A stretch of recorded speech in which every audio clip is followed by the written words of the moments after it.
And we continue with the final part of Chapter 9, Rebuild Confidence. If your relationship has undergone strain or been damaged during the process of saying no, think about what you could do to repair the relationship. The process of healing helps restore a wounded relationship to wholeness. It is said that a bone, once broken, grows back even stronger.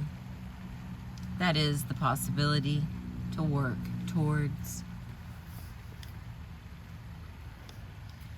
A sincere acknowledgement, apology, or expression of regret can go a long way. Here is an example from my colleague, Josh Weiss. A company I was working with had a difficult relationship with a Native American tribe as a result of past dealings. They decided that it was in both their interests to work together.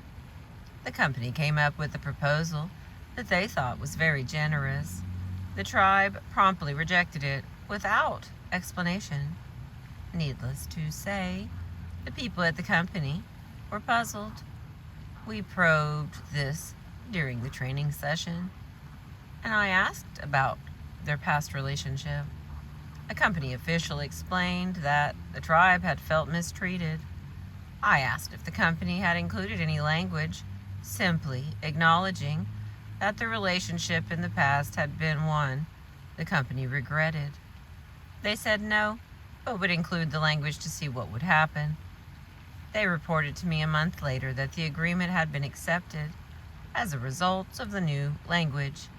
Note that they did not even apologize, but simply recognized that they regretted their past relationship difficulties. The next part is replenish your goodwill account. If saying no has depleted the savings account of goodwill you have in the other's bank, it is time to replenish it. In a busy world, it is all too common to take relationships for granted and to treat them as purely instrumental means of satisfying needs. The only time the problematic customer or work associate hears from us is when we have a problem we want them to help solve. The only time we are nice to them is when we need something from them. This is clearly a recipe for trouble. Immediately, in the aftermath of saying no, look for opportunities to nourish the relationship. If you have grounded your teenager for the weekend to allow him to catch up on overdue homework, consider taking him out after the homework is completed for a treat with a family to celebrate. Go out of your way to include him and remind him that the discipline is your way to include him, and remind him that the discipline is not a personal rejection. If you have a problematic relationship with your customer or work colleague, invite her or him out for lunch or an event you know that they like. And don't talk business for once. Surprise them pleasantly. Don't just do this on a one-time basis. Set up a mechanism for regular communication, meetings, lunches, and get-togethers. If you have had to persistently say no to a work colleague asking for help, look for an opportunity when you can help and offer without being asked. Or follow Ben Franklin's advice. When I want to win over an adversary, I make it a point to ask them a favor, something to put me in their debt, and then look for ways to repay the favor. Franklin, for example, once asked a political opponent to lend him a rare book Upon returning the book, Franklin was profuse in his gratitude. When they next met in the legislature, the opponent spoke to Franklin for the first time with great civility, and the two men eventually became great friends. And the next to the last part is end on a positive note. Just as it is important to start on a positive note because first impressions count, so it is important to end on a positive note as last impressions count too. A positive note might simply be a word or two reaffirming your relationship. Martha, I know dealing with the issue hasn't been easy for either of us. I just want to thank you for your efforts to respect my needs in this situation, and I look forward to working with you on this issue and many others.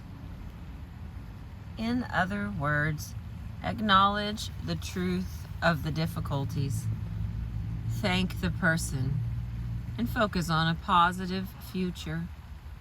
No need for sugary words. A matter-of-fact acknowledgement and a simple thank you will do. The other is more likely to implement an agreement if they can feel good about it. Ending on a positive note costs you little and can benefit you greatly. In the words of Shakespeare, do as adversaries do in law, strive mightily, but eat and drink as friends.